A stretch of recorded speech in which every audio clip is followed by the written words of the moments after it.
தந்தை, மகன், தூயாவியாரின் பெயராலே ஆமென். ஆன்ம வழிகாட்டி பிப்ரவரி மாதம் 28ஆம் தேதி சனிக்கிழமை. இடைவிடா சகாயத்தாயிடம் நம்மை ஒப்புக் கொடுத்து மன்றாடுவோம். மிகவும் பரிசுத்த மரியே, மாசில்லா கன்னிகையே, எங்கள் இடைவிடா சகாயமும் அடைக்கலமும் நம்பிக்கையுமாக இருப்பவள் நீரே. இன்று நாங்கள் அனைவரும் உம்மிடம் வருகிறோம்.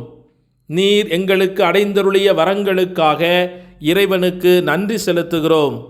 இடைவிடா சகாயத்தாயே, உம்மை நேசிக்கிறோம். எங்கள் அன்பை காட்ட உமக்கு எப்போதும் சேவை செய்வோம் என்றும், அனைவரையும் உம்மிடம் கொண்டு வர எங்களால் முடிந்தவற்றை செய்வோம் என்றும் வாக்களிக்கிறோம். இடைவிடா சகாயத்தாயே, இறைவனிடம் சக்தி வாய்ந்தவளே, எங்களுக்கு இந்த வரங்களை பெற்றுத்தாரும். சோதனைகளை வெல்லும் பலத்தையும், இயேசு கிறிஸ்துவிடம் தூய்மையான அன்பையும் நல்ல மரணத்தையும் அடைந்து தாரும். உம்மோடும் உமது திருக்குமாரனோடும் என்றென்றும் வாழ அருள் புரியும். இடைவிடா சகாயத்தாயே, எங்களுக்காக வேண்டிக் கொள்ளும். ஆமேன். இன்றைய நற்செய்தி மத்தேயு நற்செய்தி 5ஆம் அதிகாரம் 44வது இறை வார்த்தை. ஆனால் நான் உங்களுக்கு சொல்லுகிறேன், உங்கள் பகைவரிடமும் அன்பு கூறுங்கள், உங்களை துன்புறுத்துவோருக்காக இறைவனிடம் வேண்டுங்கள். இது கிறிஸ்து வழங்கும் வாழ்வு தரும் நற்செய்தி. கிறிஸ்துவே உமக்கு புகழ்.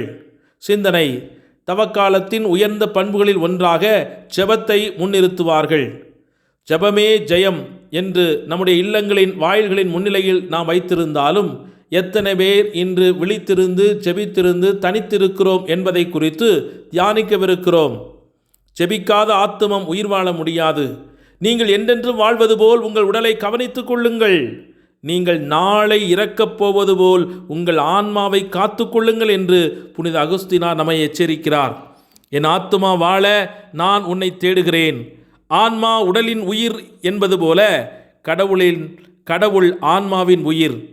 ஆன்மா உடலை விட்டு வெளியேறும்போது உடல் அழிந்து விடுவது போல, கடவுள் ஆன்மாவை விட்டு பிரியும் போது ஆன்மா இறந்து விடுகிறது. என் கடவுளே, என் ஆன்மா இறக்காமல் இருக்க நீர் தேவை என்று புனித லோயோலா இஞ்ஞாசியார் அடிக்கடி ஜெபிப்பாராம். ஜெபிக்காமல், துதிக்காமல், ஆராதிக்காமல் புண்ணிய வாழ்வு நடத்துவது இயலாத காரியம் என்று புனித ஜான் கிறிசோஸ்தம் கூறுவார். ஜெபம் ஆத்துமத்தை கடவுளை நோக்கி உயர்த்த பயன்படுத்துகிற மிகப்பெரிய ஆயுதம். அவரோடு நம்மை ஒன்றிணைக்கிற ஒரு இணைப்பு. மாமிசம் பலனற்றது. ஆகவே சோதனைகளை வென்றெடுப்பதற்காக விழிப்பாயிருந்து ஜெபித்திருங்கள் என்று தன்னுடைய சீடர்களுக்கு ஆண்டவர் இயேசு கற்றுத்தருகிறார். மத்தேயு நற்செய்தி 26:41 நாம் வாசிக்கிறோம். ஆத்துமம் ஜெபத்தை கைவிடுவது அதன் நித்திய அழிவின் தப்பாத அடையாளமாய் இருக்கிறது. ஆனால் ஜெபத்தில் நிலைத்திருக்கிற ஆத்துமத்தை நோக்கி சத்துருவால் ஈயப்படும் சோதனையின் அம்புகள் முனை மழுங்கி பலமிழந்து விழுகின்றன. ஜெபம் நமக்கு வெற்றியை கொண்டு வருகிறது. யோசபாத்து அடைந்த வெற்றியை நமக்கு நினைவுபடுத்துகிறது. ஜெபம் சிறையிலிருந்து விடுவிக்கிறது. மார்க்கினுடைய தாயினுடைய இல்லத்தில் ஜெபித்து கொண்டிருக்கிற போது பேதுரு சிறைச்சாலையிலிருந்து விடுவிக்கப்பட்டார் என்று நாம் வாசிக்கிறோம். ஜெபம் கட்டுக்களை உடைக்கிறது. பவுலும் சீலாவும் ஜெயிலிலே ஜெபித்த போது சங்கிலிகள் உடைந்தன என்று நாம் வாசிக்கிறோம். ஜெபம் ராஜாங்கத்தை உருவாக்கியது, அடிமைத்தனங்களை முடிவுக்கு கொண்டு வந்தது என்பதை தானியேல் புத்தகத்தில் நாம் வாசிக்கிறோம். ஜெபம் நோய்களை குணமாக்கியது. எசேக்கியாவின் நோய் குணமாகும்படியாக அவர் ஜெபித்தபோது 15 ஆண்டுகள் அவருக்கு நீட்டி கொடுக்கப்பட்டன. ஜெபம் நெருப்பை அணைத்து போடுகிறது. தானியேலின் நண்பர்கள் சாத்ராக்கு, மேசாக்கு, அபத்நகோ ஜெபித்தபோது நெருப்பின் நடுவிலே ஆண்டவரே தோன்றி அவர்களை நெருப்பு அழிக்காதபடி பார்த்து கொண்டார். ஜெபம் சிங்கங்களின் வாய்களை அடைத்து போட்டது. தானியேல் சிங்கக்குயிலை போட்டபோது அவருடைய தூதர்கள் சிங்கங்களின் வாய்களை அடைத்து போட்டதாக நாம் வாசிக்கிறோம். ஜெபம் தலைமுறைகளை உருவாக்கியது. அன்னாவின் வறண்டு போன தன்னுடைய சரீரத்திலே சாமுவேலை காணச் செய்தது.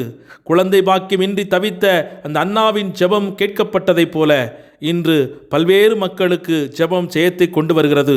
ஜெபம் பாவங்களை மன்னித்தது. இயேசு கிறிஸ்து சிலுவையிலே தொங்கிய போது இவர்கள் அறியாமல் செய்கிறார்களை மன்னியும் என்ற அந்த ஜெபம்தான் இன்று மன்னிப்பை நமக்கு கொடுத்திருக்கிறது. ஜெபம் சாத்தானை ஜெயிக்கும், பரலோகம் சேர்க்கும். இந்த ஜெபத்தால் ஜெயம் உண்டு என்பதை நாம் உணர்ந்து ஜெபம் மறந்தால் நம்மிடத்தில் களை தோன்றுவது உறுதி என்பதையும் தியானித்து எப்போதும் மகிழ்ந்திருந்து இடைவிடாத இறைவனிடத்தில் இறைவேண்டல் புரிய இணைந்து இன்று மன்றாடுவோம். செபிப்போமாக. எங்களை அன்பு செய்து அரவணைத்து பாதுகாத்து வழிநடத்தும் எம் அன்பு இறைவா, உம்மை நன்றியோடு போற்றி துதித்து ஆராதிக்கின்றோம். உமது வல்ல செயல்களை நினைத்து நினைத்து உள்ளமே பொங்குகிறது ஐயா. நீர் மேன்மை மிக்கவராக இருப்பதால் எங்களுடைய வாழ்க்கையிலே மேன்மையான காரியங்களை நிகழ்த்து காட்டி ஆச்சரியப்படுத்துகின்றீர். நன்றி இயேசுவே. நாளெல்லாம் உம்முடைய புகழை பாடி பாடி துதிக்கிறேன் ஐயா. நீர் மாண்புக்கும் மாட்சிக்கும் உரியவராக இருப்பதால் எங்களுடைய வாழ்க்கையிலும் மாண்புக்கும் மாட்சிக்கும் உரிய காரியங்களை நிகழ்த்தி காட்டுகிறீர். எருசலேமில் குடியிருப்போரின் வலிமை அவருடைய கடவுளாகிய ஆண்டவரில் தான் இருக்கிறது என்று தங்களுக்குள் சொல்லிக் கொள்வதைப் போல எங்கள் வலிமையும் உம்மிடம்தான் உள்ளது என்று இன்று நாங்கள் அறிக்கையிடுகின்றோம். என் மக்களாக இஸ்ரேலை முன்னைய நன்னிலைக்கு கொண்டு வருவேன். அவர்கள் பாழடைந்த நகர்களை திரும்ப கட்டி அவற்றில் குடியேறுவார்கள். அவர்களை தங்கள் நாட்டில் மீண்டும் நான் வேறொன்றச் செய்வேன். நான் அவர்களுக்கு அளித்திருக்கும் நாட்டில் இருந்து இனி ஒருபோதும் அவர்கள் பிடுங்கப்பட மாட்டார்கள் என்று ஆமோசு புத்தகம் 9வது அதிகாரம் 14-15 வாசிப்பதைப் போல இனி நீரே எங்கள் வாழ்வை மீண்டும் கட்டி எழுப்பி முன்னைய நன்னிலைக்கு எங்களை உயர்த்த வேண்டும் என்று உம்மிடத்தில் நம்பிக்கையோடு மன்றாடுகிறோம். கடன் பிரச்சனைகளாலும் வாழ்வின் தோல்விகளாலும் ஏமாற்றங்களினாலும் வேலை வாய்ப்புகள் இழந்ததினாலும் மனம் தளர்ந்து சோர்ந்து போய் கொண்டிருக்கிற ஒவ்வொருவரையும் இன்று நீர் சந்திப்பீராக.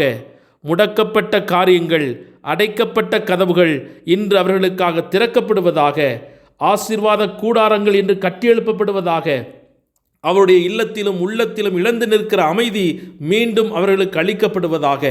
நீரே அவருடைய தேவன் என்பதை இந்த உலகம் அறிந்து கொள்ளும்படியாக வலிய கரத்தாலும் வலிய கரத்தாலும் ஓங்கிய புயத்தாலும் இஸ்ராயேல் மக்களை வழிநடத்திய அதே தேவன் தாமே இன்று எங்களையும் அதே எகிப்திய அடிமைத்தனத்திலிருந்து ஓங்கிய புயத்தால் எங்களை விடுவித்து காத்தருள வேண்டும் என்று எங்கள் ஆண்டவராகிய கிறிஸ்து வழியாக மன்றாடுகிறோம்.